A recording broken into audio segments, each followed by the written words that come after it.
You called it. You did. We asked you by how much you thought the Fed would drop rates yesterday, and the majority of you said 50 basis points, and that's what happened. Interestingly, you lot were ahead of the game. IG also asked their followers the same question, but nearly 67% of them said it would only be a quarter percentage point chop. So next questions, why the big cut and how high will gold go now? Let's find out.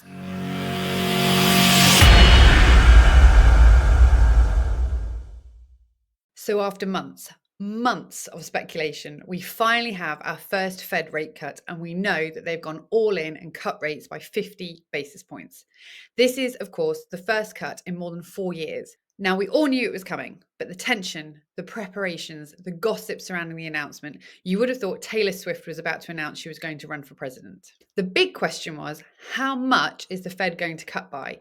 25 or 50 basis points? Immediately before the announcement, the CME FedWatch tool showed that markets were pricing in a nearly 60% probability of a 50 basis points rate cut against nearly 40% chance of a 25 basis points reduction. Well, we got our answer. Here is Jerome Powell, and he said, we concluded that 50 basis points cut was the right thing. They're cutting by 50 basis points, and they've gone big. It looks like they're panicking. That's right. Against the expectation of many, the committee upped the size of its first rate cut and significantly increased the amount of projected easing through the next year. But despite this, it still delivered the exact same GDP growth forecast throughout its entire projected period and at a higher unemployment rate than they had previously predicted. The fear of a big cut was that the Fed would appear as though they were panicking, that a recession was perhaps already on the cards and they're only now doing something to prevent it. And yet the Fed and Democrats continue to reassure that all is well. In the press conference following the announcement, Powell said, "The labour market is in solid condition, and our intention with our policy move today is to keep it there. You can say that about the whole economy. The US economy is in good shape. It's growing at a solid pace. Inflation is coming down. The labour market is at a strong place. We want to keep it there." What is he talking about?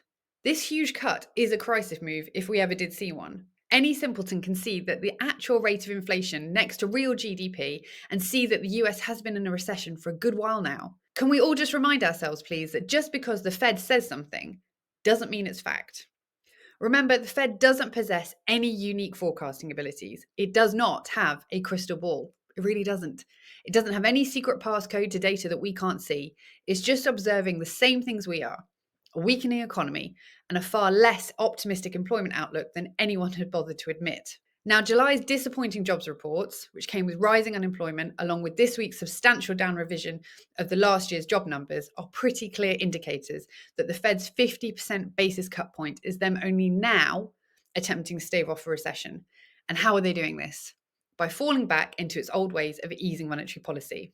As the Mises Institute wrote yesterday, this was crisis-level action from the Fed, and yet it came amongst reassurances that the US economy is so strong. Despite the constant assistance from the Biden-Harris administration and their reliable allies in the media that the economy is strong, today's Fed action was a crisis-level response. Now, it's worth pointing out at this stage that the Fed really does have cracking form for starting a cycle of cuts right before a recession officially begins. See this chart here from Ryan McMacken. He writes, if we look back at the relationship between rate cuts and recessions, we see that in almost every case that recessions begin shortly after the Fed starts a cycle of rate cuts. The Fed started cutting the Fed funds rates in 1989, and then we got the recession of the early 90s. In late 2000, the Fed started the rate cuts again. We got a recession in 2001. The Fed did it again in late 2007, and the recession began again in December 2007, followed by a financial crisis several months later. This relationship even holds for the 2020 recession because even without COVID, there would have been a recession in late 2020. The Fed had begun to ease the target rate in summer 2019. There was no soft landing in any of these cases, even though it has been routine for the Fed to promise a soft landing at least as early as 2001. Now, maybe I'm being unfair. Perhaps the Fed decision wasn't a panicked one. Maybe it's a victorious one. Maybe it's one that says, we beat inflation. We're confident we've done the job. What's next? It's perhaps a bit of both, really. This is a signal that the Fed is more concerned about deteriorating conditions in the labour market than it is about a second inflationary episode. But what they don't want you to think is, hang on, why have they announced faster easing without upward revisions to projected growth and a downward revision to unemployment rates? Could this all be a bit of, well, tell them just what they want to hear?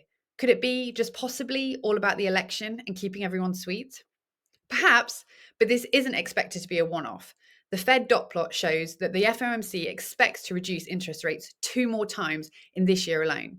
According to the Fed's latest summary of economic projections, the majority of officials anticipate a total rate cut of 100 basis points by the end of the year. So, where does this leave gold? Well, in the aftermath of the Fed announcement, gold prices fluctuated within the $2,550 to $2,600 range. Gold's price movement after the announcement was quite surprising. Although a larger rate cut was expected to push gold prices higher, the metal briefly reached a new record high before reversing and turning negative.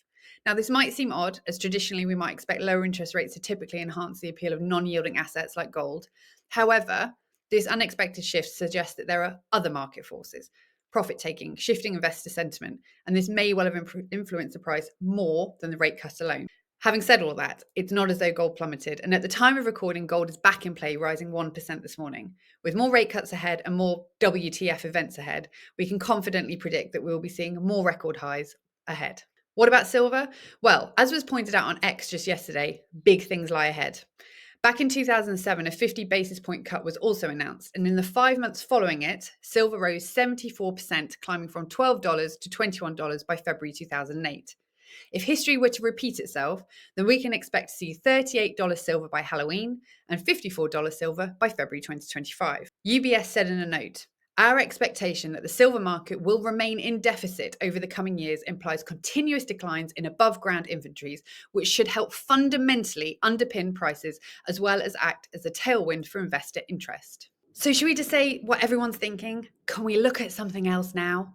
Because, of course, you could be forgiven for thinking that all anyone has cared about are the Fed interest rate. The whole will they, won't they, or how much can they cut chatter has served as a distraction. An enjoyable one, but still a distraction, from the more critical discussions around where interest rates will bottom out and other pressing matters, election risk, recession risk, and, of course, the possibility that inflation might return. And that's just in the US economy.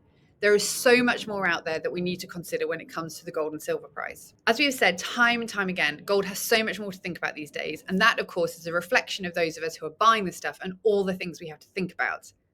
There is the bigger theme here, and that is a change in the global pecking order. What we are witnessing right now is a shift in the global asset hierarchy. Traditionally, the Fed would have set the tone for global monetary policy. Now, the US economy is slowing. It's not collapsing, but it's gradually coming in line with its global counterparts. And a significant emerging trend is the decline of this US exceptionalism. And of course, this suggests that the gap between the US bond yields, economic growth, and the outperformance of US assets compared to other countries is likely to narrow. Speaking of other countries, we've got wars popping up everywhere and ongoing, and they're getting bigger. The EU's first defence commissioner was appointed this week, and let's remind ourselves of the fact that he is not at all ashamed to express his thoughts on Russia-Ukraine war and how the EU must support Ukraine in the long term. Back in June, he said, "Peace can only be achieved if the Ukraine is winning and its territorial sovereignty is defended, and that can be done only with our much longer support." So what does this mean? It means that the EU is now committed to fighting Russia no matter what. New Minister Andrius Kubilius has previously stated that he expects Russia to be ready for war with NATO and the EU in the next 6 to 8 years. So key defence spending requirements be placed on all EU countries, huge recruitment of troops, and of course billions of euros in orders placed for military equipment and weapons. Of course, elsewhere we have exploding pages in Lebanon as yet another expansion and uptick in the miserable war that has been raging for too long. The US has done very little to encourage peace in the region, with both Trump and Harris pushing for the Jewish vote. And of course, much of what is happening in the Middle East and Russia is a proxy war, a war between US hegemony and long-suffering BRICS members. Currently, there are 34 countries looking to join the BRICS nations. In its current form of 11 country members, the BRICS accounts for 45% of the global population. The current president of the BRICS is President Putin, and there is probably no greater advocate for de-dollarization than Vlad himself. Just last year, he stated that de-dollarization was nearly irreversible. And there is little doubt that we are currently witnessing the early stages of a development that will profoundly reshape the international order. We look forward to seeing the outcome of the BRICS forthcoming October 2024 summit in Kazan. There are rumours that a new currency will be announced. How likely or realistic this is, who knows? But I do know that independence outside of the US currency reserve system will be a key topic. Whether that involves gold or not, who can say? But anything that interrupts the world order is good for gold, because before order becomes instability, and that is when people flock to gold. So there you have it, the Fed. war, and de-dollarization, it doesn't look like gold's ongoing rally will be faltering anytime soon. For more on how you can take advantage of the gold price, no matter your initial allocation, why not take a look at one of these videos to find out more about GoldCore and precious metals investing?